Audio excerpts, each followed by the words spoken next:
By Arkansas, for Arkansas. This is Inside Arkansas Live. And welcome in Inside Arkansas Live here on this beautiful day here in the great state of Arkansas. I'm your host, John Neighbors, alongside Curtis Wilkerson and Andrew. We decided to let him join us. He's not actually going to be here today, but given, what was this? I think it was, a week ago, roughly, Curtis, yeah. that the ultimate freezing happened at the start of the show. And the infamous Ozark Go Day. That's right. And that was the frozen frame of Andrew Ellis that we just wanted to share and to have him there. So right. In spirit. Yeah, he's with us in spirit. It's like when a player on a team, you know, if he goes down, he can't play in a game, then you see him they'll put his jersey on the chair.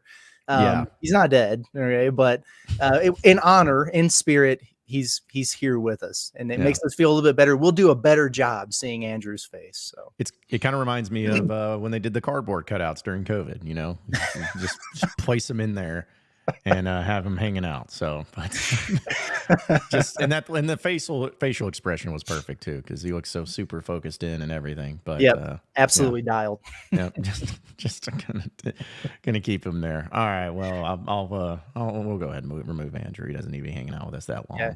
He might pop back in later. We'll see. Yeah, we'll see, and we'll dictate that. But that's okay, because me and Curtis, the elder statesman here, it's going to be a little bit of a more mature and adult-like show today, because it's just me and Curtis. So we're going to get to all your chats, though, folks. And if you want to call in, you can do so at 478-344-6623 to get your thoughts and opinions heard, because we'll talk more about the game tomorrow. We'll talk about the college football weekend.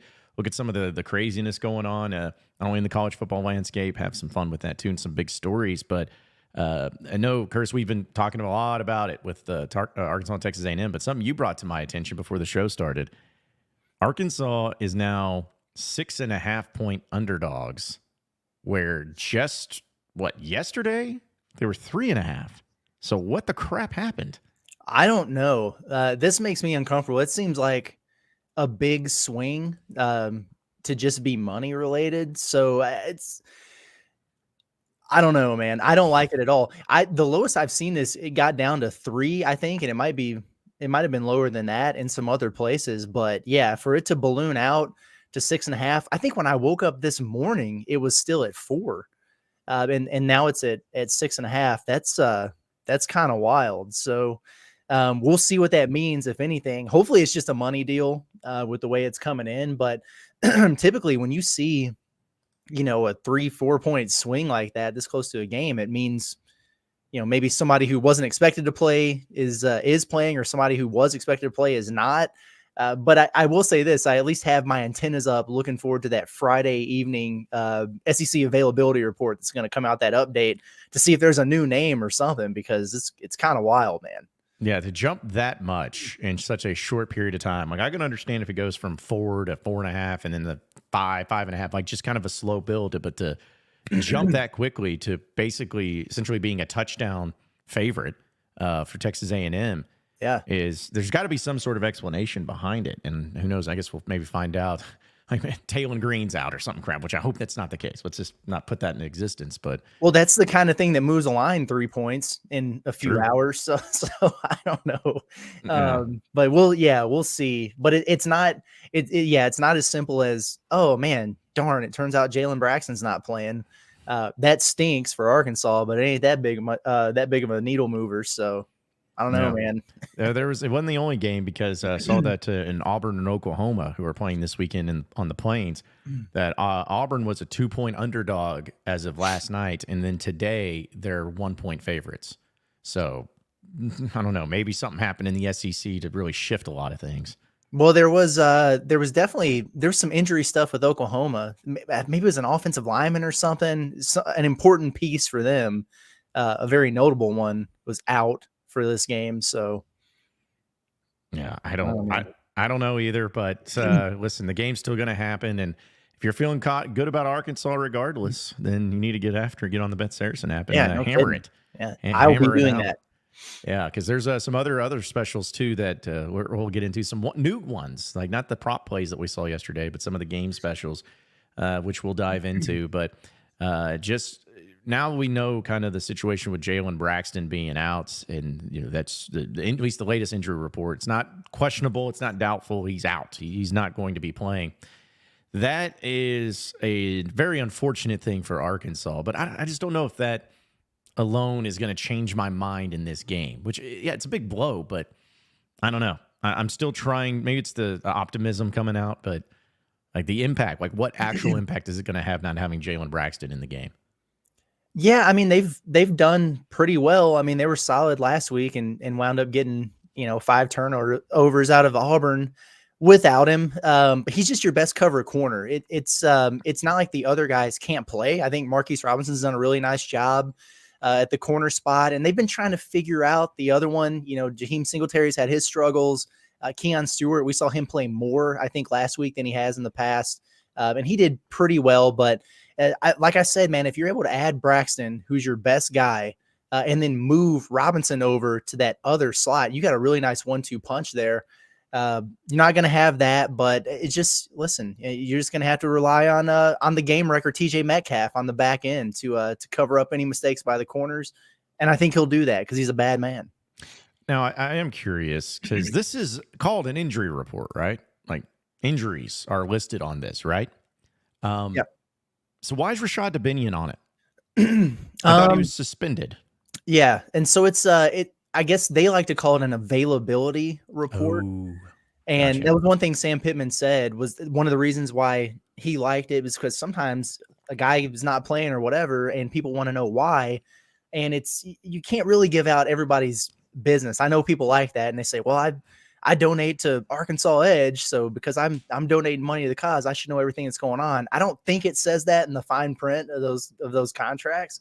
But like he said, sometimes it's an injury and maybe it's something you can talk about.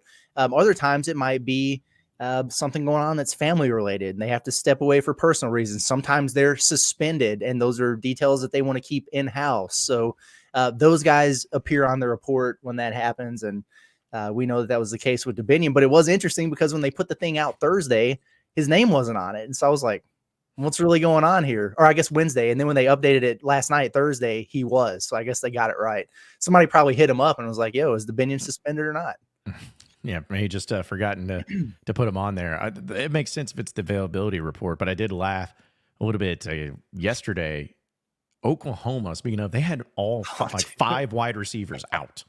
Yeah, like they have like 3 scholarship guys that they're going to be flowing out there. And I was like, geez, how does that happen? But yeah, that's brutal. Lane Kiffin's one of those guys too that he'll put like his entire roster on that thing, and just everybody. Like guys who you 1,000% know are going to play. He'll just have them as probable on there. He's probably got Jackson Dart on there as probable just for the hell of it. So. Sounds about right. Sounds about right. But yeah, so they're not going to be without Rashad Dubinion. Of course, we knew that. Jalen Braxton, which is huge. Also, Miguel Mitchell, Patrick Kudas, which, I mean, for goodness sakes, like I don't think he's going to play this year at this point.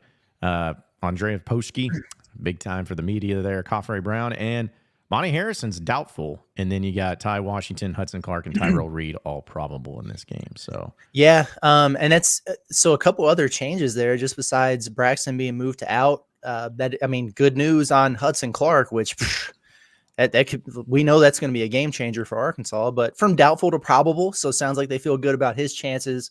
And then the opposite of that for Monte Harrison, because he was probable and then he got moved to doubtful. So there you go. No. So that's what it looks like now. And who knows what it's actually going to look like when the team rolls out there on the field. But to give you an idea, I think the for Texas A&M, the only significant one, of course, was their center, but their center's out for a long time. And he's a really good player, but the rest of them are pretty solid. And it's like their starting center, I guess he got hurt in the Notre Dame game. Mm-hmm. And then their backup got hurt last week. So they are in their third string center for this game, if I understand correctly. That could be problematic for them. So we'll see how that plays out. But, when I think about Texas A&M, a lot of times I think about just being big and physical and just kind of having some freaks in the trenches. So getting to their third string at one of those spots on the offensive line, I'll allow it. Hope the guy's okay, but I'll allow him not playing in this game. Arkansas should take advantage of that. You would think they would. Okay, but and I listed this when me and Andrew did our bold predictions and we issue challenges to players. And it's not like dude, you suck, you got to be better, we're challenging you. But guys we think could really make an impact, or the matchups are favorable or whatever. I went with Cam Ball to be a game wrecker in this game, because I think the linebackers are going to have to be really solid tackling wise against Texas A&M. They got a really good rushing attack. Le'Veon Moss is a really good back. We know Marcel Reed can run as a quarterback. I just feel like in the past, I don't know if you feel the same way, John, but it's like the skill guys for A&M, they seem to break a crap ton of tackles against Arkansas early on every year. It's like Arkansas being introduced to super athletes for the first time, and then they adjust and they're better, in the second half of these games. But you got to get those dudes down. And I think back to some of these Arkansas linebackers who just racked up tackles like crazy, like Grant Morgan, Hayden Henry, Bumper Pool. Those guys have like 100+ tackle seasons. So the reason why in a lot of cases is because you have a dude in the middle who clogs things up. He commands double teams, and it frees those guys up to go head hunting.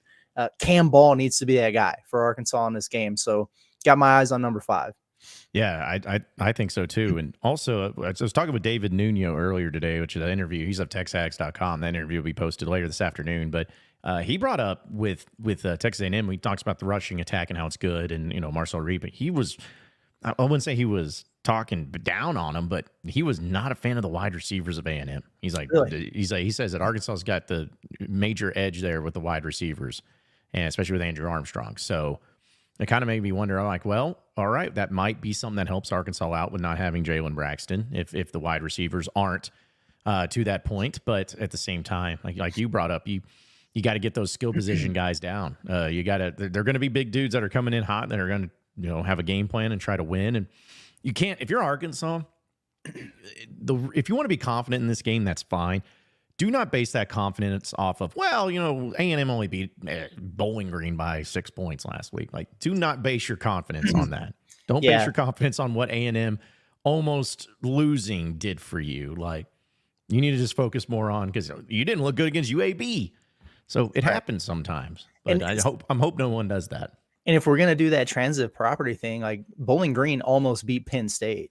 That's right. That's actually a pretty decent mid-major. I mean, Texas A&M should have beat them worse than they did, whatever. But yeah, don't base your confidence levels on what happens in real life. Base it on video games. Base it on the simulation we did. Garrett has it right. I said Cam Ball. I should have said Eric Gregory, the EA Sports All-American. It's unreal how good he is on that damn video game when we do these simulations. For anybody who hasn't watched that, you should, because you'll, spoiler alert, you'll wind up happy at the end. But that was absolutely nuts. And it's been crazy how these simulations have had a way of like predicting things that actually happen. So you're telling me that Texas A&M's wide receivers stink and Arkansas has 1.5 wide receivers. So maybe this is just going to be a, trench warfare, hand the ball off 2 yards in a cloud of dust, 10-7 type of game in Jerry World on Saturday. Hopefully you stay awake for it. Yeah. And hopefully the case of you have Elko just having the worst time management in the end of the game. But I'm going to also post that later too. I just have a little highlight of the final couple of plays of the game and just how anticlimactic it ended up being when it should have actually been great. But that if that simulation has anything to say about it, it's going to be pretty accurate as far as the wins and losses go, because that it is accurate on that front. And if it ends up being accurate, Arkansas ends up beating Texas A&M, regardless of the final score, then people really need to start placing their bets based alone on our live streams that we have going on. But so we got a few people that are coming in with the chats. Again, folks, if you want in on the conversation, call in at 478-344-6623. That is the number to call in, because I know a lot of people like doing that instead of just doing the chat. But I got to do it for Witty because he did a sponsored comment. But he said he watched the stream driving home from Theo Vaughn's show last night, which I heard was good. So I hope you enjoyed it. He said, I knew EA had bugs, but after seeing Broden having 2 catches last night, that proves the game is completely unplayable. Good grief, Witty. Again, Witty, you gotta DM me your address, buddy, because we got that Ty Broden jersey. It's waiting. We just got to put an address on it and get it sent your way. Yep. UPS, man. Like, what can Brown do for you? They're going to send you a Ty Broden jersey. And you have to wear it and you have to enjoy it. And then everyone's going to be like, oh, man, that's a big Broden fan. It's like, no, that's just a guy in the chat who hates him a lot and starts finding ways to trash him every single chance he gets. It's unreal. Let's see. The Kingsley says, John, your expectations are way too high right here. You know, fans aren't being that analytical. I know they're not, but I'm just saying, I'm trying to soften the blow for Razorback fans in case something terrible happens in that regard. Like just wait and don't. As if you come back and be like, how did we lose to a team that almost lost a Bowling Green? Like, well, has nothing to do with the other. All right, nothing to do with the other. Also, Seth is wondering, will the Hogs wear the cursed white helmets tomorrow? I hope not, but it almost feels like a foregone conclusion that they're going to. But why? Like, I don't understand. Why would you do it there? I guess because you're trying to be like the Cowboys and go whites, but they don't have white helmets. It's silver. So I don't know what the point of that is, but yeah, I don't know. Did they wear the white helmets? No, I guess in 2021 they were the home team, so I guess that didn't matter. But yeah, just don't wear them. Just don't wear them at all.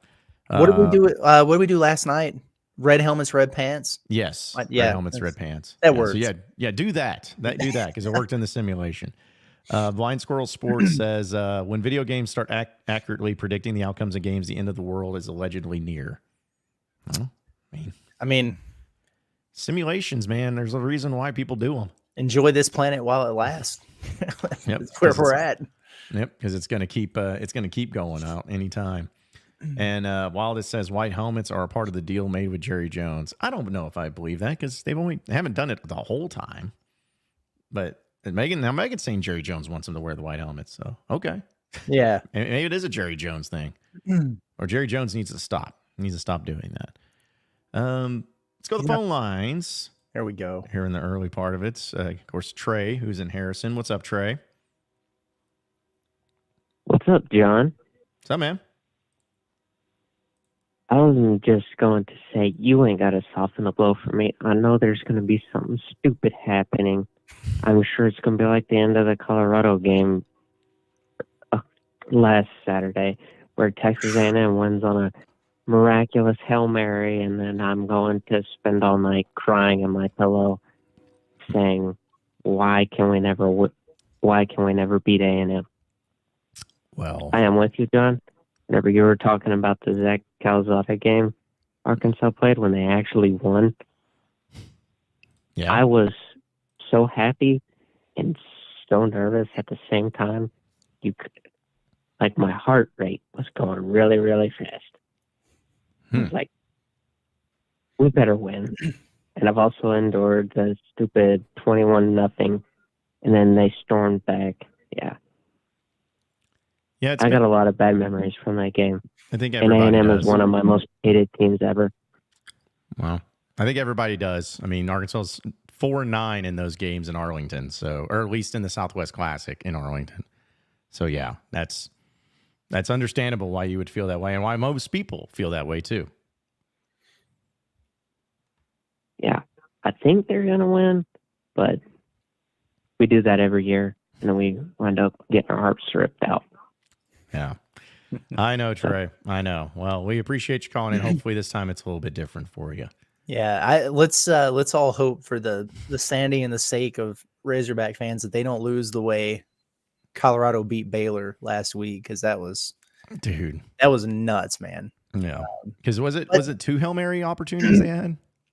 Yeah, and then the one they caught, and then it sends the game to overtime or whatever, and then they've got the crazy forced fumble at the goal line, and it was just one thing after another there at the end. It would be a very Arkansas way to lose a game, in fairness, but I don't want to see that. Yeah, it would. No, there's been enough of the craziness. We don't need to add another of the craziness to the end of the game there. But Vids from me says, fellas, it was my B-Day on Wednesday. Happy belated B-Day. Favorite gift my girlfriend got me was tickets to the basketball game with Miami. Beyond pumped. Man. Nice. Yeah, that'll be really cool. I really, really want to go to that game. That's a long trip, but that would be fun. I have no idea what the what the atmosphere is like for a Miami basketball game, but Miami's cool. And Arkansas is down there. So I'd love to check that one out. And by the way, I know we got people who listen that aren't, all from Fayetteville or whatever. I hope everybody's good from that hurricane, man. That stuff was crazy last night. I was following that. And Michelle and I, we've got some family in Boone, North Carolina, which is like in the mountains of North Carolina, not on the coast. And that's where App State is. And they had to cancel their freaking football game at home because of the effects of the hurricane. That's kind of how crazy it was and how big it was. So that stuff is nuts. I saw the eye of it. Yeah. Just kind of moving up and seeing video of it. It is a scary thing, man. And that's one of the things that I love going down to Florida. And I was like, I don't know if I could ever live there, man, with all the hurricanes and stuff that come through. Oh, dude. Yeah. The place me and Michelle were just at on our anniversary trip, we were watching videos of like waves slamming through, second floor windows and stuff over there. So it's crazy, man. Did you see, you are the plane tracking guru of the state. Did you see the dude that took off in a private plane from Houston and he drove through the hurricane, through the eye of the hurricane, and then landed the plane in Orlando last night? No, I did not see People were like tracking this dude as he was doing it, and he lived, whoever it was. That's why. I don't know. Just wanted to do it. It's a choice, man. Like because I hate flying as it is. I kind of do have a fear of flying in a way. I could not think of a more horrible way to go. It's like, I'm going to be flying in an airplane through a hurricane. Like, because if it catches you and it starts spinning you around, like, what was the turbulence like for that? Like, absolutely not. No. Yeah, especially on those tiny planes like that. Dude, it's crazy. Whatever. That's not somebody I want to be friends with or I respect. Shout out to Stripius Wig. He said, just pitching in for Whitty's Broden jersey. I like that. Yeah, you're a gentleman and a scholar. Appreciate it. Yeah, appreciate you on that one, man. We'll make sure that he gets it going, and we hit him up with it too. Also, Ross says, John, which quarterback would you rather face between the two at A&M? Man, I'd almost rather face Wegman, as weird as it is. Just if I'm being honest, because Reed with the ability to have the dual threat side of things. It's just a little bit concerning, but I don't know. I feel like either quarterbacks I feel okay with. It's because they are a little bit different, but I don't know. If you could get a banged up Wegman out there to start, I feel like that would be the better move. Yeah, and he's got an injury to his throwing shoulder. So, like, you're talking about a dude who hasn't been practicing, and then he's got a hurt shoulder, so he probably hasn't even really been throwing on the side. That sounds like a bunch of mistakes waiting to happen to me. Yeah. I wouldn't trust it. That. Yeah, I mean, I just doesn't matter. That's how I'm going to feel. No matter what the quarterback is, whatever quarterback it ends up being is going to be the wrong quarterback because they're going to go out and have a Heisman game. Like, that's just the way I feel every single time. So that's the case. I'm not gonna believe it. Got Addison over here saying Waffle Houses are shutting down. Stuff is getting real. I guess down there in Florida. Yeah, you know when that's happening, things are getting crazy. Well, it's like, once that happens. That's when the problems come around. It's when the Waffle Houses start closing. Ooh, okay. So, you talked about App State earlier, right? Mm-hmm. I just wanted to play this video for everybody. This is maybe 2 years ago, I believe. This is just to get you into the mood for taking on Texas A&M. Here's actually Texas A&M talking about App State with their midnight yell. I had to Google this team to make sure that they're even real. I was really confused because Appalachia is definitely not a state. But sure enough, I found them, and they're located deep, and I mean deep, in the backwoods. Just like you would think any hillbilly college that names themselves the Mountaineers. I just hope that these guys can get here tomorrow, all right? Because I know for a fact that half of their football team can barely even read the name on their jerseys, let alone read a map. It's a shame that the only 2 brain cells that all these guys have left are going to get knocked out by our wrecking crew defense tomorrow. Now let's have a Fire Texas Aggie yell practice.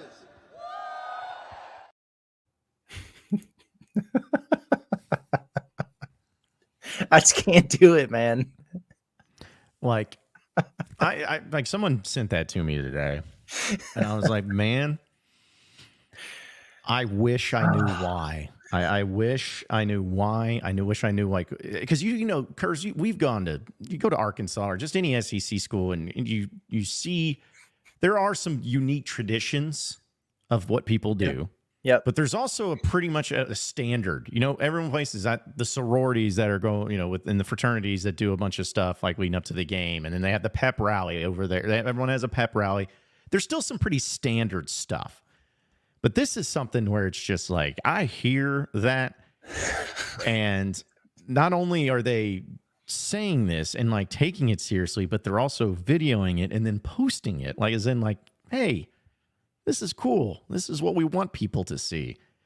It's just, man, and people cheering that on. Like, how long did it take that guy to write jokes? Who chose that guy's like, hey, you're the funniest guy in our group.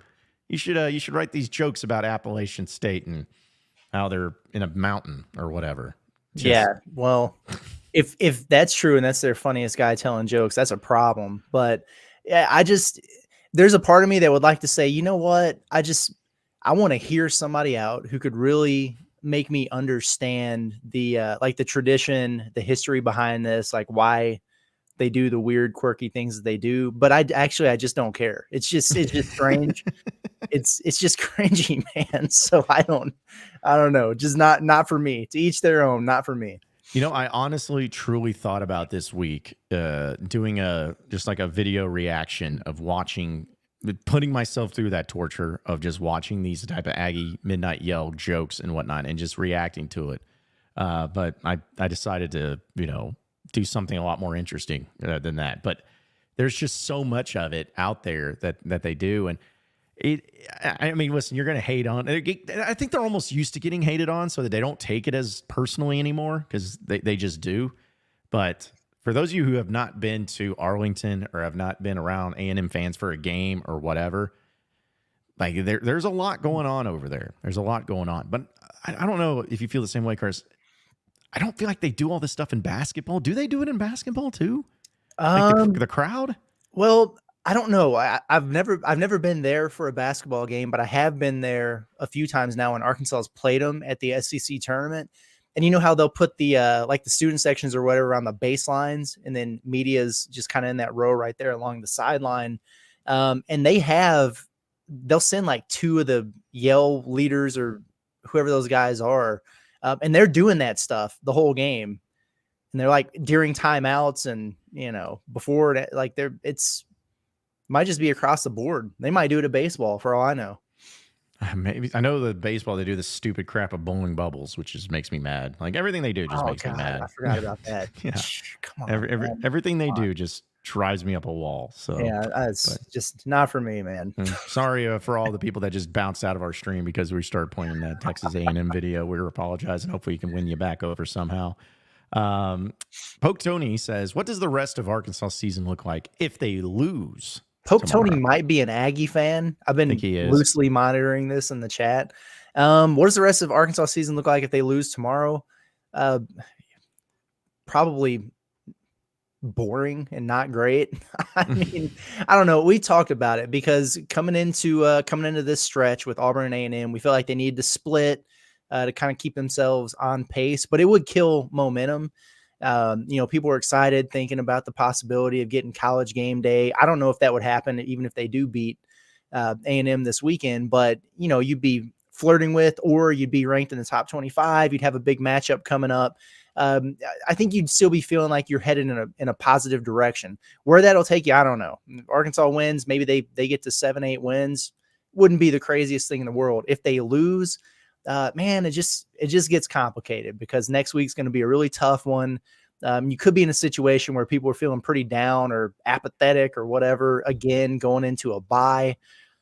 And the schedule's tough the rest of the way. I mean, I understand you get Mississippi State and Louisiana Tech, but then you play, you know, LSU ranked team, Missouri ranked team, Ole Miss ranked team, Texas, right? Like it's one kind of gauntlet game after another. I don't know. I just like the good vibes right now. I don't want them to go away, man. No, I don't either. I want them to stay as long as possible. And I was thinking about it if Arkansas won, and that puts them, of course, at 4-1 heading into this Tennessee game, and then they're 2-0 in SEC play. I feel like the best case scenario win wise, like they could get to 8. Like they honestly, truly could. Yeah. Because you're talking about beating Mississippi State would not be a shock. You got Louisiana Tech would not be a shock if you won. I think you could beat LSU. I really do think you could beat LSU. And then if you just found a way to win one of those other games that you're maybe not supposed to, whether it's Ole Miss at home or maybe Missouri at the end of the year, you finally get over that hump. Some game like that maybe you're not supposed to win, then yeah, I can see it. But if you lose this game, to me, I'm like best case scenario is 6 wins. I was about to say that. I feel like that to like the too long didn't read version of the answer I was trying to give to that question is if Arkansas loses this game, I feel like their ceiling is 6 wins. Mm-hmm. Yeah. That's kind of where I'm at. Which sucks, but it's just the reality. You get through 5 games of the season, you're like, 6-6. That's it. Yeah. It's the best case you can do. This is actually a really good comment here from Stripius. He says, if we win this weekend, next week will be the best week we've had since 2021. True. Exactly. Like that's what I want out of this is I want the feel good. There's nothing better, man, than when Razorback fans have football to be excited about and a huge game to look forward to like that. This show would be awesome. The vibes around Fayetteville would be awesome. You'd start to get some of that national attention, whether it's on game day or not. Like we'd start seeing the clips on, ESPN and everywhere else of, Sam Pittman being a happy, jolly guy. Oh, he drinks cold beer. Yeah, he does. And they're going to talk about it. We'll see Bobby Petrino and his sunglasses all over the place on the national networks. Sign me up for all that, man. We need that kind of excitement. It was a bummer after that Oklahoma State loss, and then the clunker with UAB. That week leading up to the Auburn game was like, man, I don't want to go back there. We're not looking back. Okay. Yeah, I want to see Sam Pittman go on Scott Van Pelt's show like he did back then and talk about how this is his last job and he's just happy and talking about cold beer. Yeah, have him. That laugh that he had after the Mississippi State win and how great, like get that guy back, get the guy that's happy and where he's at and everything. I think that would happen too. Let's go back to the phone lines. I don't know what the name is here, but he's from Cabot, it looks like. So go ahead from the 501 in Cabot. What's up?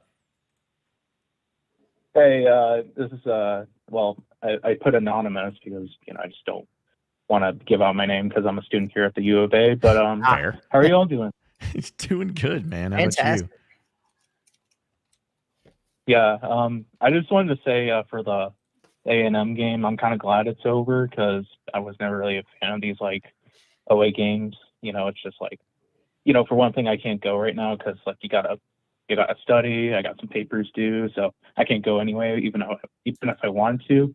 But even then, it's like if we lose this game and it's the last one, dude, it's just one of those things where it's just I think like the fan bases are bigger in Texas than they are in Arkansas because it's hard for our fan base to get to the AT&T Stadium as is just because of all the travel and whatnot, and also it's just the fact that it's just the A&M alumni base and like all the fans are just bigger. So I think it's just going to be a hard like field for Taylor Green and the Hogs to really like play in. I think consistently it's kind of been like a difficult venue.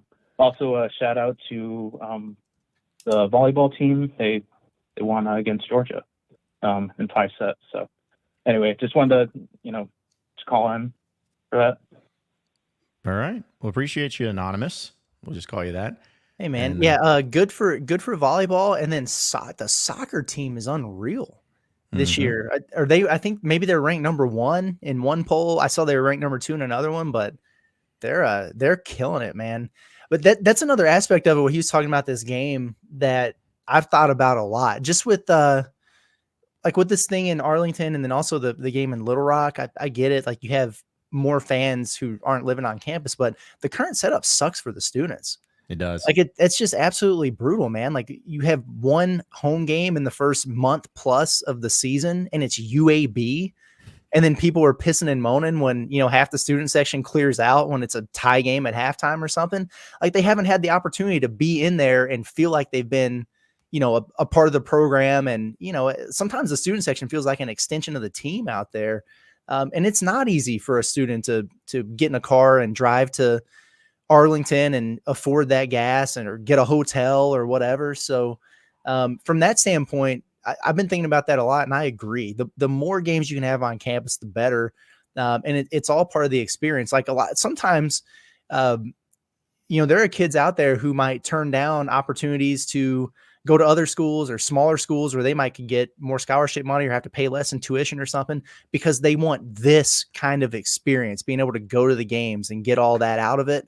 And you don't even have that opportunity at Arkansas right now. It kind of sucks. Yeah, because I was thinking from even the perspective of, like, for the students. I remember when I was a student at the U of A during the Petrino years, there were quite a few kids that were out of the state of Arkansas. They didn't know much about Arkansas or whatever, but they came to Arkansas because of the big time football program, because of the winning, and they wanted to be part of the party and the fun and the celebration from it. And yeah, you just don't get that as much. And also, people who ever get upset or frustrated with students clearing out at halftime or whatever, folks, this has gone on since the beginning of time. Like the fraternities and sororities, if it's dad's weekend or mom's weekend or family weekend or whatever, this just in. The football game is something they go to, but they're not going to be there till the bitter end if it's against Northeast Louisiana, Monroe Central. Like, it's not going to do it. So who cares? Who cares if they leave early? And also, one of the most reasons, at least this is the reason I do, stay to these games, is because I paid a buttload to sit there. So I'm not going to just waste that money and just, I'm not going to sit there. It's like, no, the students didn't pay that. So people always freak out about that. I never understood that. I never understood why they took that approach, but Wild times. I know. Let's see. We got from Red J says, I really do this. Whoever wins this game gets game day next week. Who would you see getting it over the winner this week? Yeah, I'd have to go look at the rest of the schedule. I thought about that too, because I think A&M gets Missouri, I think, next week. And so that would, if A&M wins, that would be like a top 20 matchup. They might want to do something there.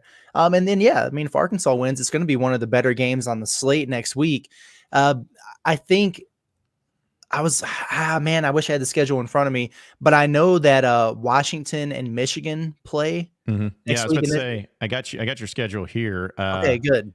Yeah, so you got Washington and Michigan. And that's like a replay of the college football playoff game last year, you know, but like neither team is nearly as good. So whatever. But man, there's not much else though. I mean, the Missouri A&M game you mentioned, Auburn and Georgia is not going to be it because, of course, I say that. I mean, maybe if Auburn beats Oklahoma, there could be some interest there.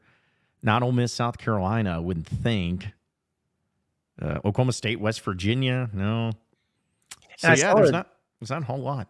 I saw a tweet, and I don't know if it's factual or not, but if they did go to, let's say Arkansas wins and they come to Fayetteville next week, that it would be the fifth game in 6 weeks for game day that's been an SEC game.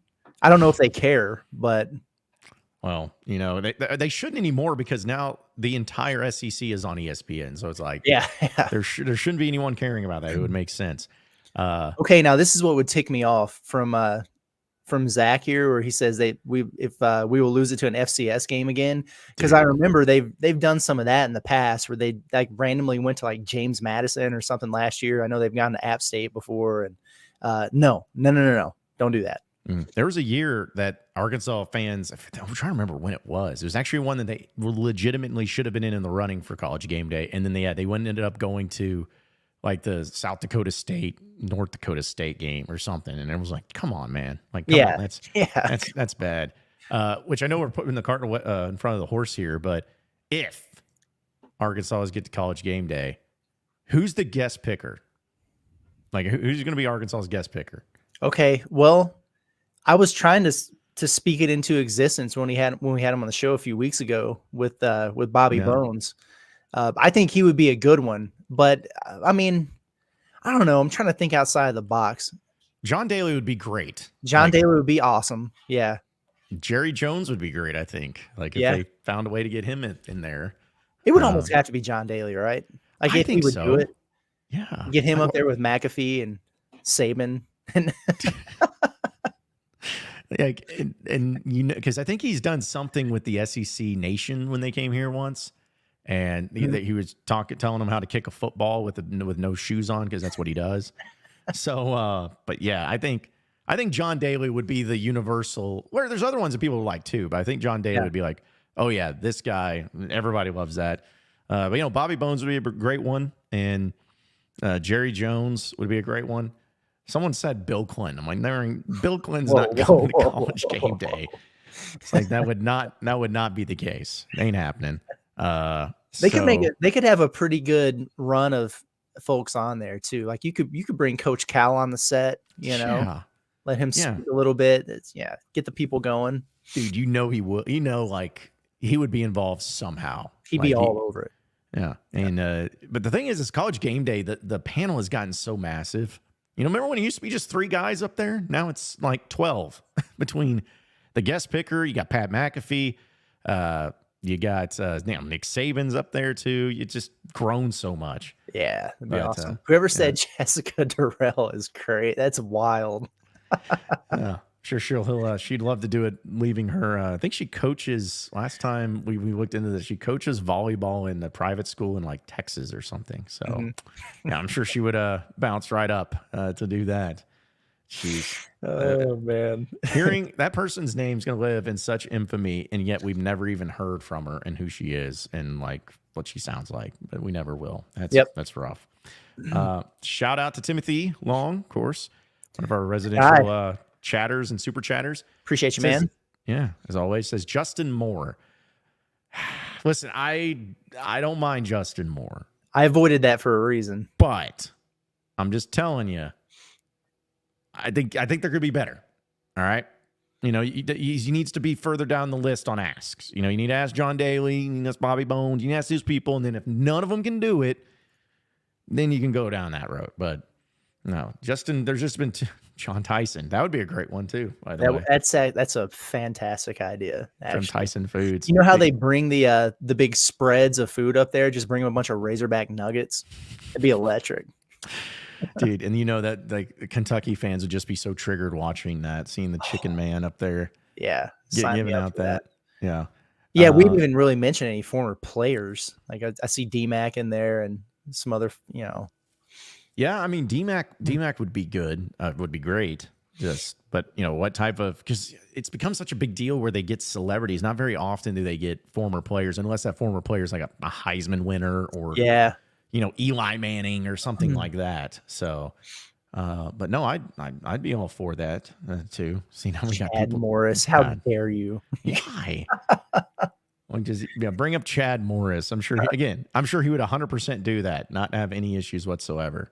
I saw it was I don't know why this showed up on my timeline, but it was just a random Colorado State fan Twitter account that posted the final go ahead score at that road game when they beat Arkansas, and then Chad Morris's face in the aftermath and everything. I almost retweeted it just to trigger some people, but I was like, nah, the vibes are too high right now. Yeah. Vibes are too high. I'm not putting that out into this world. You cannot put Chad Morris guest picker out to this world. Come on now. No, there's nothing like that happening. In fact, Brooks says, why is Bobby Bones such a big deal? I've never heard anyone who listens to him or knew who he was before he started talking about being a Hog fan. He seems like a likable guy, though.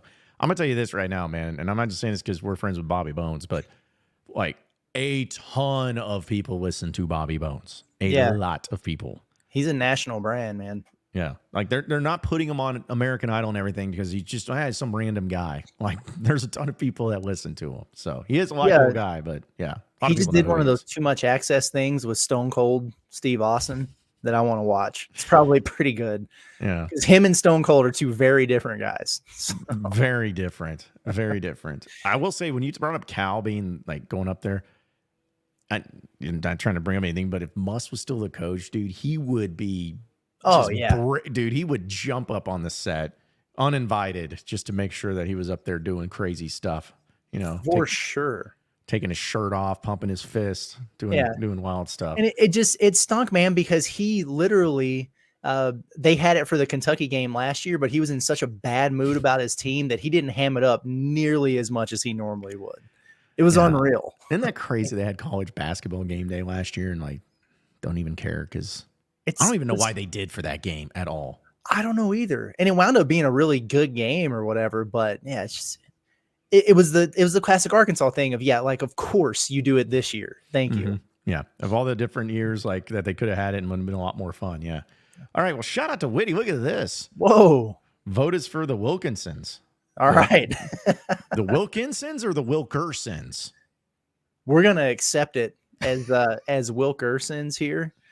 And it's like look, dude, we really appreciate you. In all seriousness, Yes, we really we do do appreciate you.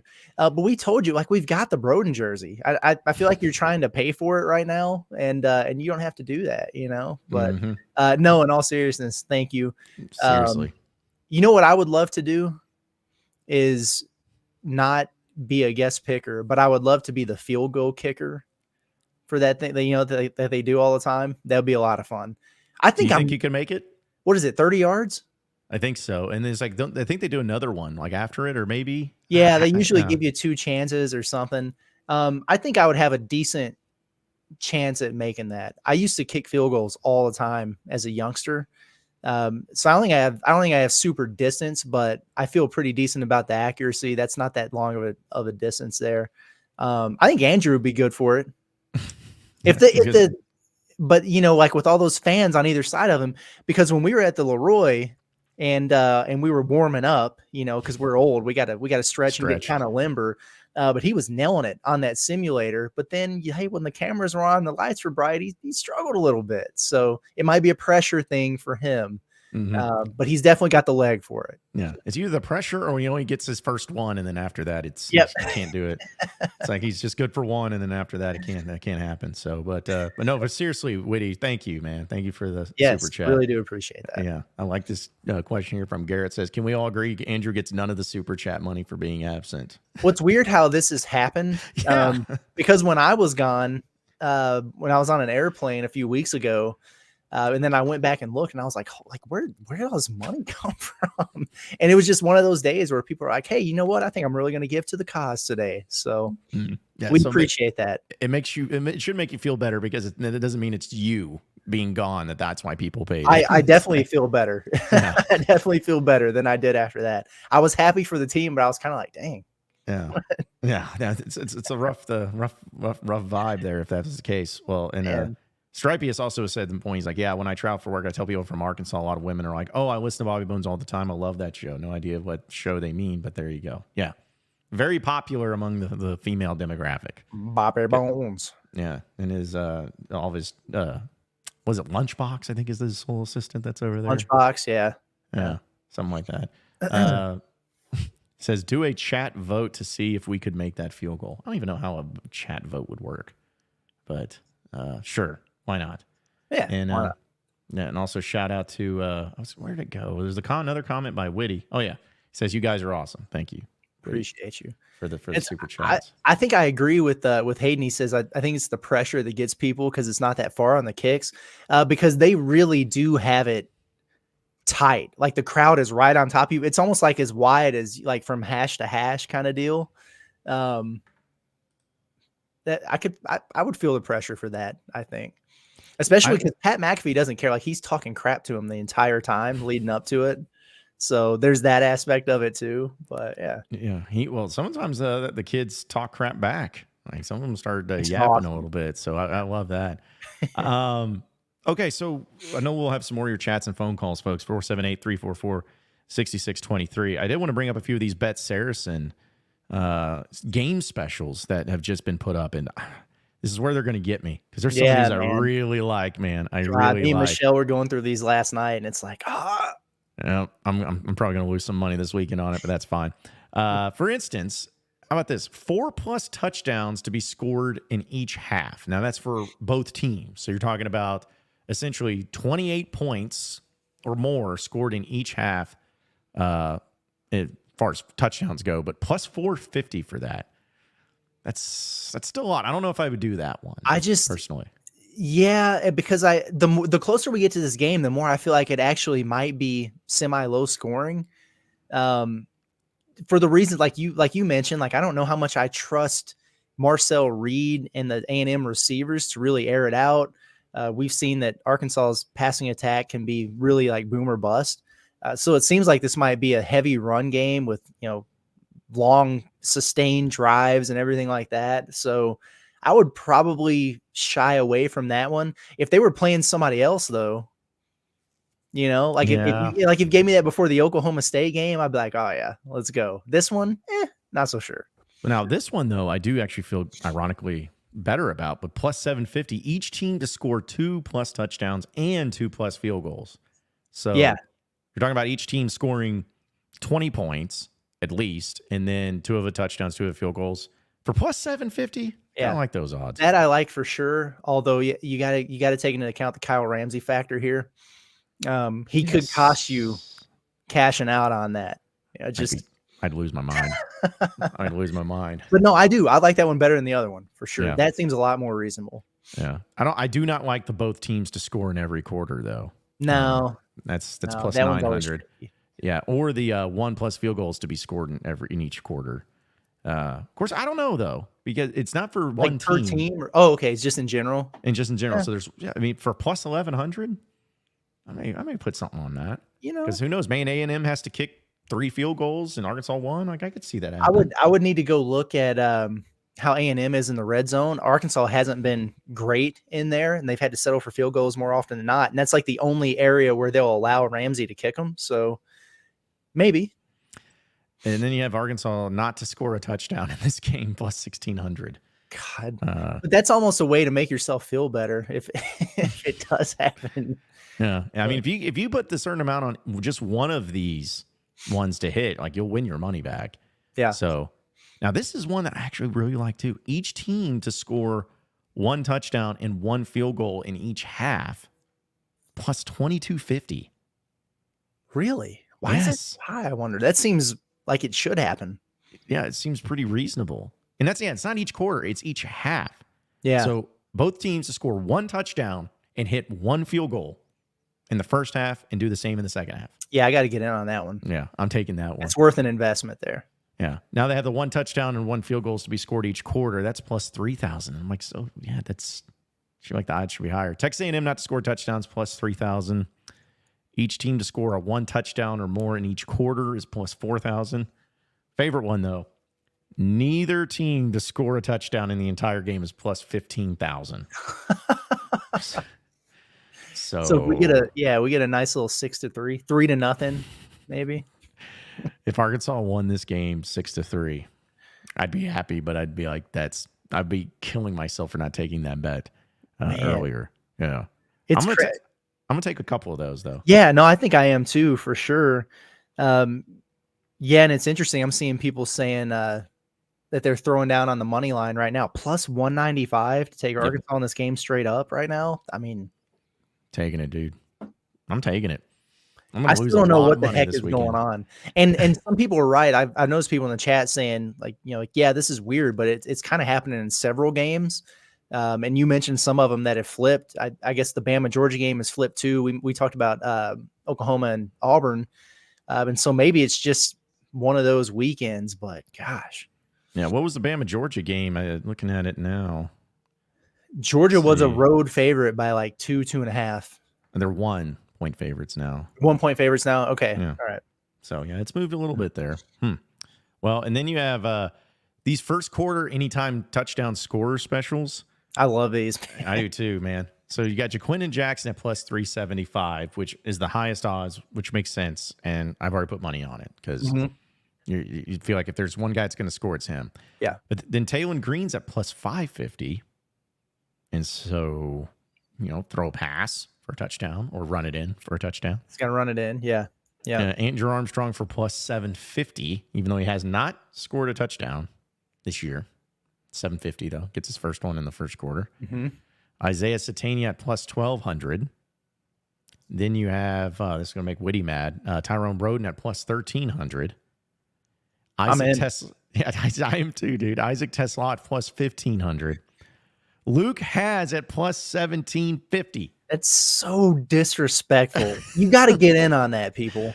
Yeah, I put money on it already, dude. I put money on it. I'm like, there's going to be a time when it happens. Okay, and I was looking at this wrong the entire day yesterday because I was thinking it was just for the first score. But like if Arkansas jumps out 21-0 or whatever in this game in the first quarter and you hit on 3 of those, you're rich. Yep. You're killing it in money. Yeah. So that's man, I love this. And then Arkansas defensive touchdowns at plus 2,000. And then one we talked about yesterday, but Rodney Hill is at plus 3,000. It's so I just love that they randomly throw Rodney Hill in there. Which wouldn't be the craziest thing in the world. Like, if, because all you'd have to do is like catch a little pass out of the backfield and make one guy miss, down around the goal line. But the defense thing, I mean, think about it. Like you've got a fairly inexperienced, redshirt freshman or whatever quarterback, him throwing a pick six early against the best competition that he's faced. It's not crazy. No. In fact, if I did my math right, if you put like just like $2 or $5 or whatever on each one of those, as long as Arkansas scores something in the first quarter, then you're getting your money back at least. Yeah, you're doing okay. Yeah, obviously. Again, I'm going to lose all my money there. It's going to be bad, but definitely sprinkling some on a few of those. Yeah, and trying to win some money on especially some of those odds. Saracen's smart, man. Like they see the interest in this team right now, and then all of a sudden they're just loading it up with these props and specials. Dude, that was like that Hogs by 90 special that I had. That they had so many people bet on it, they had to change the odds from plus 5,000 to plus 3,000. Yeah, because people were just so optimistic. They got to let you do another one after the bye week, maybe. Well, if they went, here's the thing: if they beat A&M, I am 100% doing another one. It'll be like that Arkansas beats. I'm going to put like the next LSU, 3 games. I'll say like beats LSU, beats Mississippi State, and beats like Ole Miss. I don't know, Ole Miss or something. Yeah, you got to have something there for that. You got to get one of the, like, I wouldn't say guaranteed wins, but like one of them that you should win. Like Mississippi State's a great one to have in there. LSU too, because it's like they're ranked, but maybe they're kind of fraudulent, so whatever. And then like that Ole Miss series has been so weird. Regardless of how good they are, that'd be good. Yeah, because I'm not putting anything on Texas because that doesn't look good right now. Doesn't look good right now for them. Also, there's another chat that I wanted to. Oh, this one comes from another sponsor, one from Rob D. Sorry, Rob, took a little bit to get to you, but we appreciate the sponsored chat. Says, took so many props and specials, I might as well share some with y'all. Hey, so, thanks, appreciate Rob. that. I'm going to take that $4.99 and put it on an Arkansas defensive touchdown in the first quarter. How about that? Also, what? By the way, so this just popped up. News, Miss Terry, the wife of Nick Saban, will be the College Game Day celebrity guest picker Saturday in Tuscaloosa. That's pretty awesome. That's well done. I like that. I like that. Yeah, it's going to be. I don't know. Like seeing Saban on there, he's doing better than I thought he would, but still just funny how. I'm never going to get the picture of Pat McAfee feeding that man a tomahawk steak out of my mind. I'm never going to be able to get that out of my head. Because it's just like Nick Saban had such this aura of like no nonsense, doesn't want to do something to make him look weird or stupid or anything, and then that happens. You're like, it looks weird. I don't like that. Don't like that at all. This might be making him young again. Might be because there's no stress. He's getting paid a ton of money. So man, Twitter's blowing up about this. Everyone's talking about how cool it is. So, can't wait to see it. Yep, good for them. Oh, boy. Okay. Well, we have another call, Curtis. All right. We need to get ready for this one because we need to go to the phone lines and welcome in Eddie, who is in Clarksville. Good afternoon, Eddie. Good afternoon, gentlemen. As I woke early this morning, I was smelling and craving the recipe. And what is the recipe? It's a play on the field. And tomorrow afternoon in Arlington, Texas, we're going to deliver it to the Aggies, baby. Let me say this. When we leave Arlington, baby, this year, the whistle is going to be blowing. You don't get the true meaning of the whistle. And then we're coming back to Hogtown, USA, and we're going to pack the Hogtown, baby. And can you imagine the environment next week? Off the charts, baby. And I'm going to leave you with this. I cranked up a man 3 doors down, kryptonite, baby. That's what's going to be on the field tomorrow in Arlington. Can you dig it, baby? Oh, I can dig it. We can dig it, I dig it, Eddie. Thank you for calling in. As always, Eddie, we appreciate you, and go Hogs. That just got me. They got me going. He got me. Sometimes he doesn't.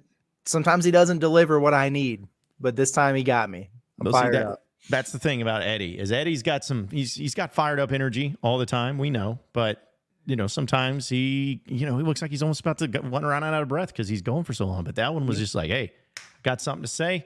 That's what I'm going to say, and that's it. That was a business-like approach from Eddie right there, straight, short, to the point. Yep, and he kind of says he'll send me a message about, I think, what he's about to say when he calls in earlier. He sent me this morning before I was even awake. And he doesn't mind me reading this, but he was like, John, I rose early this morning, smelling the recipe baking in the oven, craving and tasting the recipe baking in the oven. And tomorrow in Arlington, Texas, the Hog has come to Arlington to deliver the recipe to the Aggies. There's a phrase, John, the cream rises to the top tomorrow in Arlington, Texas. Our players and our team is going to rise up and get a big win to leave Arlington, Texas with the whistle blowing and set the stage to welcome the Vols to the Hog Pound and Hog Mania running wild. Can you smell it baking, John, in the oven? Can you smell it, John? So let's crank it up on high. Woo pig, Eddie from Clarksville. Hell yes. Can you smell it, John? Yeah, I'm just basking in it. I mean, come on now. It's very pungent. Listen, I like it. Blind Squirrel Sports Eddie would be a better choice for guest picker. Man, that would be something. You talk about Pat McAfee not knowing what to do. He would rip the Razorback head off of Lee Corso and put it on himself. That's what he would do. That's right. And then there'd be a huge problem, but that's okay because we love Eddie, and Clarksville's always fired up, man. I love it. I'm glad he's able to, call in nowadays and me too, just man. to deliver his message. Yeah, very cool. Because there was nothing. I'll say this: when I was doing the morning rush on ESPN Arkansas, hearing him call in during the Chad Morris days, and just the sadness that he had with his energy was really tough. It was really tough. So, no doubt about it. Mm-hmm. No doubt about it. Yeah, SCT says Eddie scripting himself makes it so much better. Oh yeah, man. He ain't coming out here just not knowing what he's going to say. He's well prepared. That's right. He's prepared for it. Pooh Bear to Plug says, can we name Donald W. Reynolds Razorback Stadium to the pig trough? No. Okay, so at some point here, somebody's going to have to buy those naming rights. Yeah. And I think I saw it was like I think $4 million a year is what they're asking for, like a company or a corporation or whatever. And I think it's more than that for an individual for the naming rights, maybe. Interesting. But I'm kind of surprised that that's not happened yet, because didn't that the contract ended in like June or something? Yeah. And they still haven't figured that out. Yeah. I wanted to say, was it in the beginning when they were trying to find a 10-year, $100 million deal for it? Maybe so. Yeah. Because, I mean, $10 million a year, which people are wondering, like, oh, man, how is that worth it? It's like, dude, like, you tell me everybody knows it's Donald W. Reynolds Razorback Stadium. You don't think Donald W. Reynolds has that name on lock? So, yeah, you see it everywhere. Every article you read in the newspapers, when you go to the stadium, it's all over the place. Like, yeah, there's a ton of benefit having your name on that. Yeah, so it's worth it. But I don't know what's the holdup. Maybe somebody just doesn't want to drop that much money on it, or maybe they're like, hey, we want that money, but really could use some NIL right now. Like, maybe that's the case. Why not do that? That should be in make the donation, make it work somehow with the finagling or whatever, to where it's like, okay, you get to pay this. Your name gets on the stadium, but that money also goes 100% towards NIL. You get $10 million a year to NIL. Tell me that wouldn't be a great deal. Sign me up for that. It'd be totally worth it. Yeah. Totally worth it. I don't know if that'll happen, but it would be worth it to me. Right. Let's, speaking of some of the other games in this weekend in college football, because we have our picks for SEC picks on InsideArkansas.com. If you haven't checked those out, be sure to do so. Which we're in a dead heat, by the way. Yeah, it's close, Andrew. Man. Yeah, I think we were all dead even last week. And so I think after, what are we going into now? So through 4 weeks, we are you and I are tied, and Andrew's one game up against the spread picks. So Can't have that happen. yeah, no. We're gonna change that this week. Yeah, we got to fight him off. We can't allow him to have that because he'll never let it slip it down. No. It's like he'll be the expert sports bettor if that happens. That's right. But yeah, a few other games though of note. By the way, shout out Kingsley. He said Inside Arkansas Arena has a nice ring to it. Sure, I like the way that sounds. yeah, I like it. I think we'd rather keep the $10 million a year for us, but if we got to pay in for it, once we get to that point where we can afford it, we will. Tonight though, you got Miami and Virginia Tech. Miami number 7 in the Friday country. night game. Yeah, and it's at 6:30 on ESPN, and Miami's favored by 18 in this game. That's a lot. Miami's good though. They are. They really are. I mean, I at least me personally, I probably overhyped them a little bit after they beat the hell out of Florida in week 1 there. But they're tough. And then that same South Florida team that gave Alabama a bunch of fits, they hung close with Miami for like a quarter and a half, and then they blew their freaking doors off. They're good. Cam Ward's a good quarterback. Yeah, I probably like Miami in that one. Me too. But see, you got Oklahoma State and Kansas State, which is technically a top 25 matchup, being played in Manhattan. Kansas State is favored by 5 in this game. Yeah, sure. Oklahoma State, after watching them, and maybe I should just give more credit to Arkansas. I don't know, but I'm not really impressed with them. And it's nuts that they're this deep into the season and they haven't been able to get Ollie Gordon going at all against anyone. They did the thing where they benched Bowman weirdly in the middle of the game last week. Give me Kansas State, even though Kansas State got the crap kicked out of them by BYU last week out of nowhere. But yeah, I'm not buying the Oklahoma State thing. Which is crazy because BYU is taking on Baylor in Waco. And BYU's 22nd in the country. They're undefeated, 22 in the country. But yet Baylor's favored by 3 over them at home. There are some sneaky good, like potential underdog money lines this week. That's one of them for sure. BYU, another one that I kind of had my eye on, Northern Illinois. Like shout out to them for playing everybody. But we know they beat Notre Dame. And then they did have a setback last week. They lost, I think, to Buffalo or something. But they're at NC State, who has just not been what anybody expected them to be. They've had their doors blown off a couple times. Not for sure if that quarterback is healthy.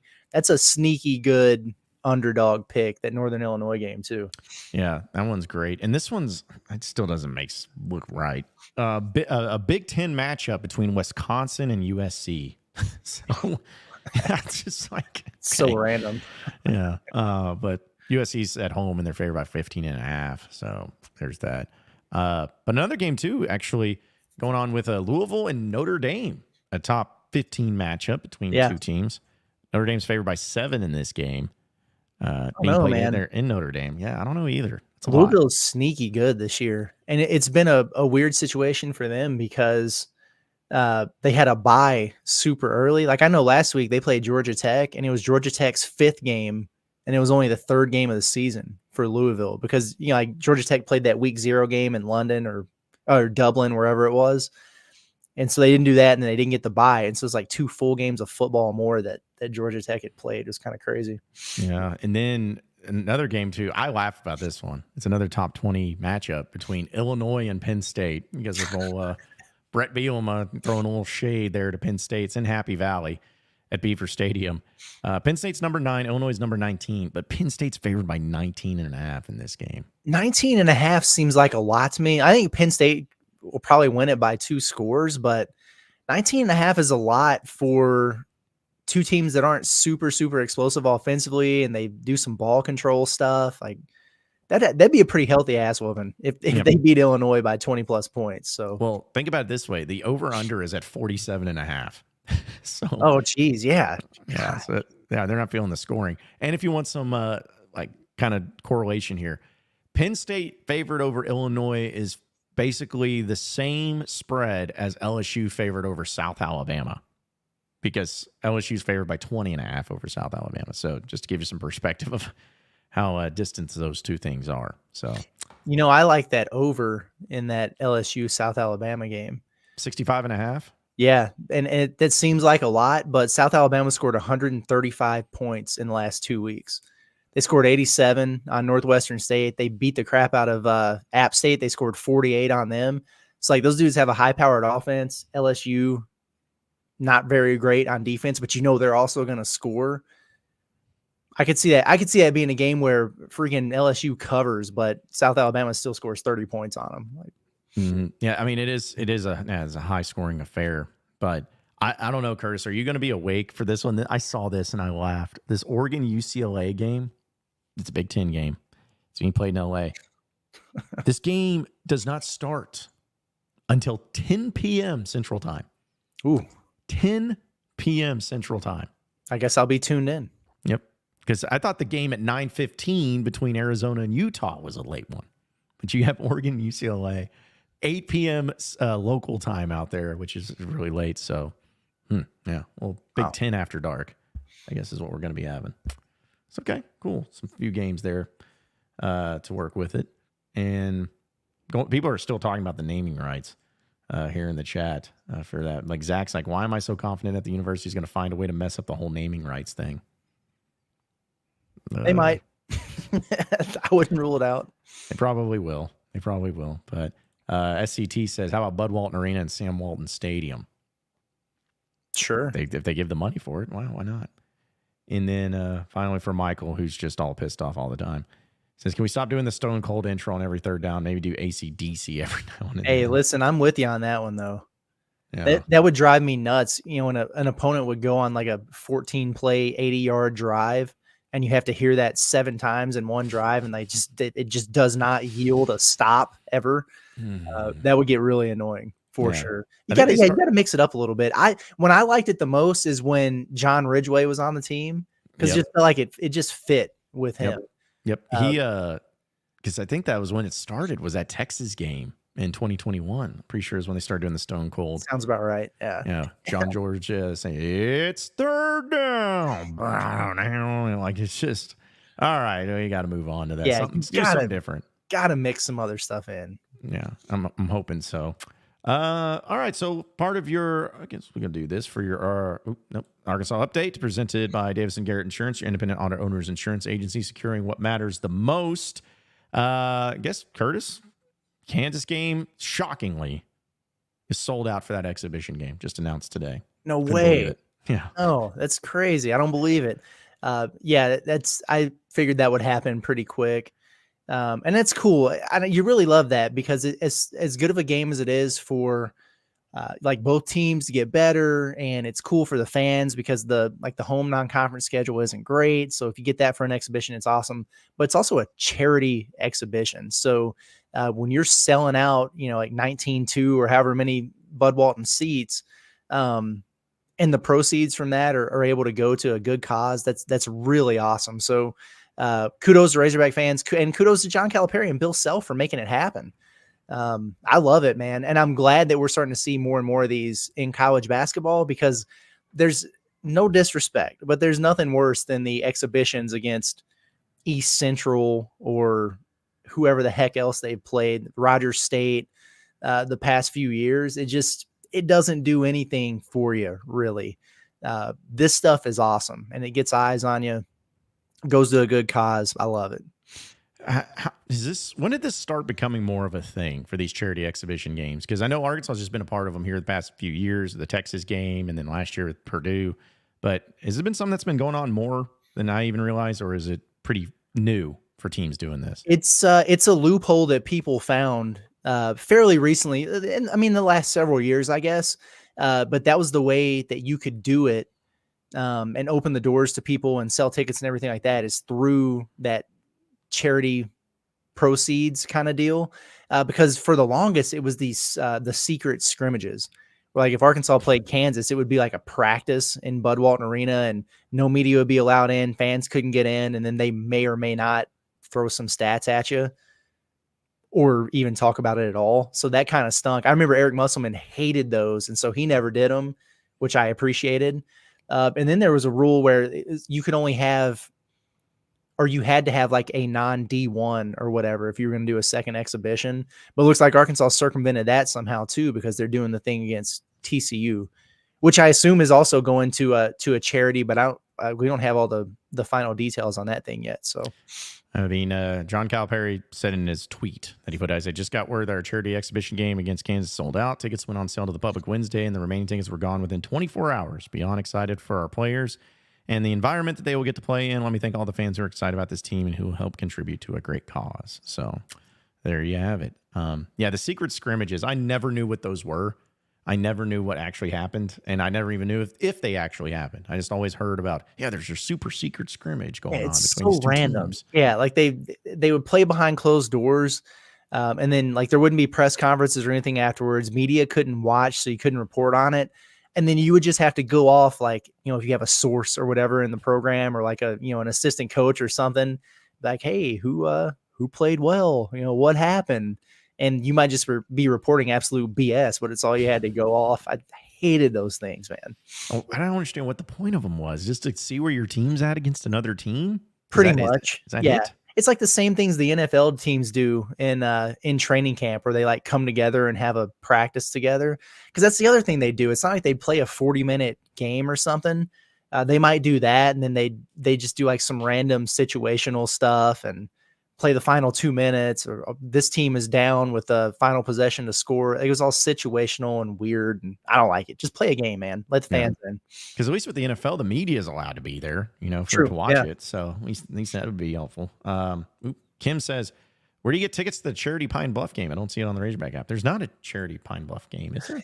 Yeah, I think that maybe that tweet, I wouldn't say it was misleading, but I think it just kind of lacked maybe some full context. But as I understand it, the tip-off things that they're doing at Pine Bluff and at Hot Springs, like I don't think it's where they're playing another team in a game kind of deal. Like it might just be like an inter-squad scrimmage or something like that, where the fans come out and watch the team, practice a little bit and do a meet and greet or something.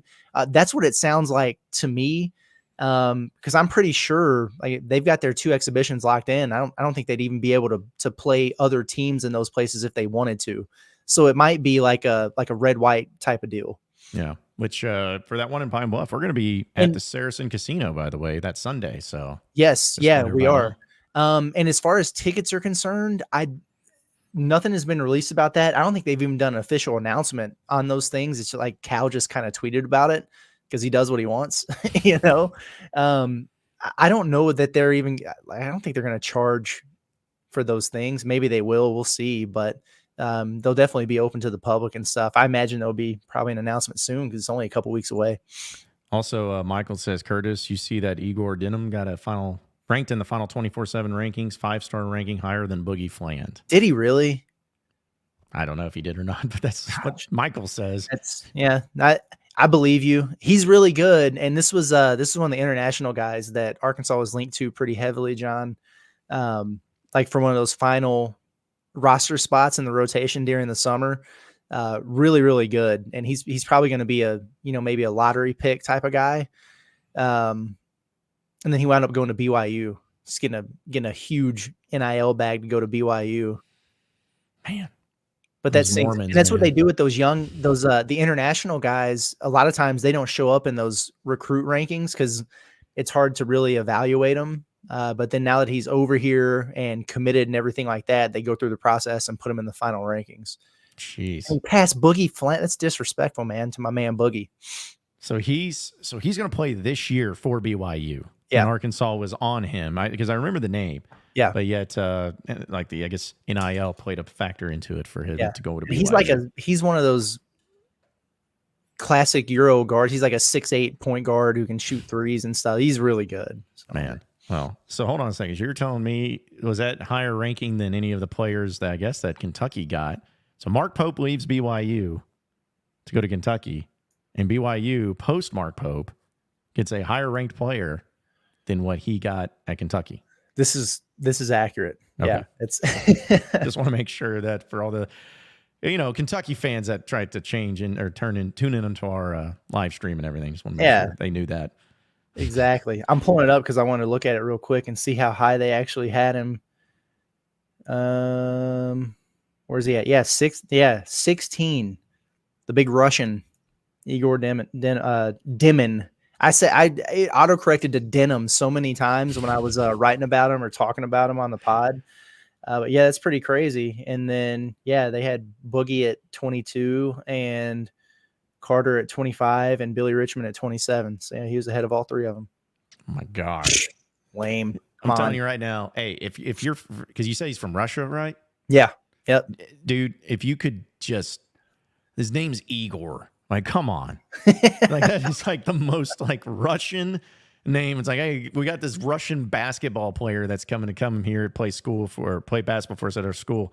Guess his name. Yeah. Give me 2 chances. I'm going to get Igor for one of them. Igor, awesome. Dimon, Ivan Drago, same. Yeah. All the same. And then Big Z, even for Arkansas. I still don't know how to pronounce his name, but Svanimir Avicic. This is, man, John George, you got your work cut out for you, man, on some of these Good names. luck, dude. Yeah. Kingsley comes in and says, I need to make sure I'm on the inside track for the TCU tickets. When do they go on sale? And and how do I make sure that they're the ones in the Hog section? Yeah, I don't know. I've got my eyes on that too, because we're getting closer and closer, and there hasn't been, to my knowledge, an official announcement by either school. Like I know, Cal has said it and everything like that, but yeah, I haven't seen anything about that. So I've been like checking TCU's site and then looking at the random like Dickies Arena, site to see if they have like an upcoming event or whatever. But I got my eyes on it. If I see anything or if I hear anything, I'll let you know. But again, like I would imagine, they're probably going to make an official announcement about that soon.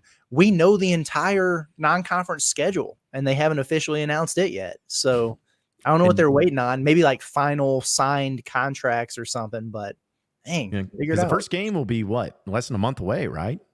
You would think. Yeah.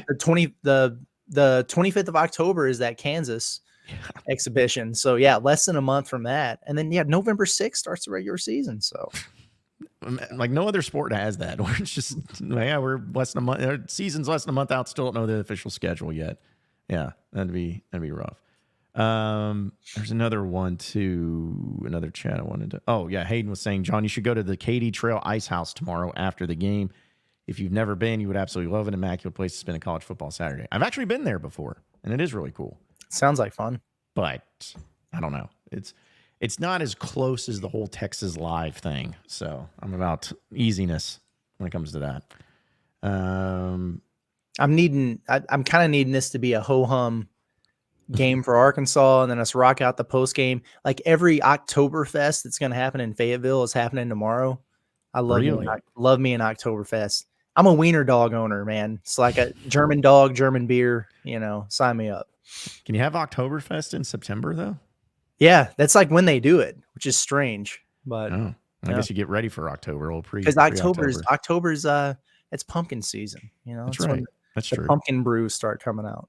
That's true. Because is there one? We used to be one called Frost Fest up here in Northwest Arkansas. I don't know if that's still a thing. Yeah, that's a little. I think it's in like February or something, or January maybe. Yeah, because it's like cold outside when people do it. So yeah, I could see you being an Oktoberfest person. Have you ever gone over to or wanted to go over to like the legit Oktoberfest? I'd love to. No, I'd absolutely love to.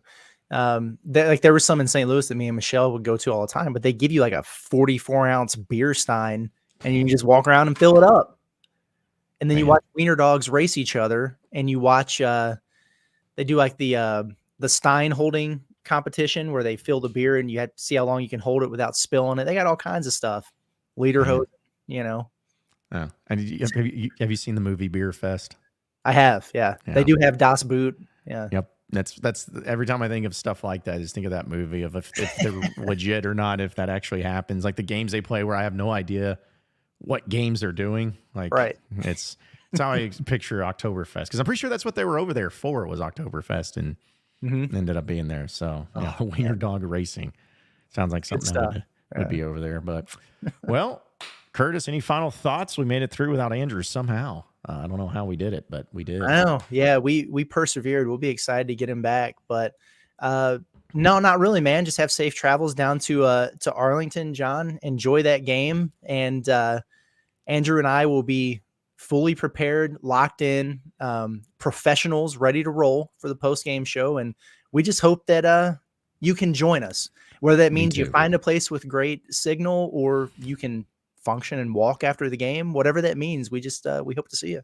Yep, I'm going to do whatever I can in my power to make sure it happens. But luckily, I got you two to count on to pick me up if I can't make it. That's right. Especially yeah, and I will say you are the man behind the phone lines. So like, if there's no John, there's no phone lines. I just want everybody to know that right now. Gosh, now the pressure's really on. So, well, that's all right. We'll figure it out. No matter what, there'll be a Pot of That Nature post game tomorrow, regardless, after the game. So, but yeah, be sure to check that out, folks. And hopefully it ends up being a good game, an interesting game, good enough game to talk about. And we'll go live as soon as the game ends here on Inside Arkansas. So be sure to subscribe to our YouTube page right here on Inside Arkansas. You can also get to our social media on Inside Arkansas. And also don't forget our website, InsideArkansas.com, for all the greatest, latest, up-to-date information on all things Razorbacks. You can check it out there as well. So for Curtis Wilkerson, I am John Neighbors. Same sports show, same sports channel next Monday. Have a great weekend, everybody. We'll see you tomorrow on the Pot of That Nature post-game show right after Arkansas, Texas A&M.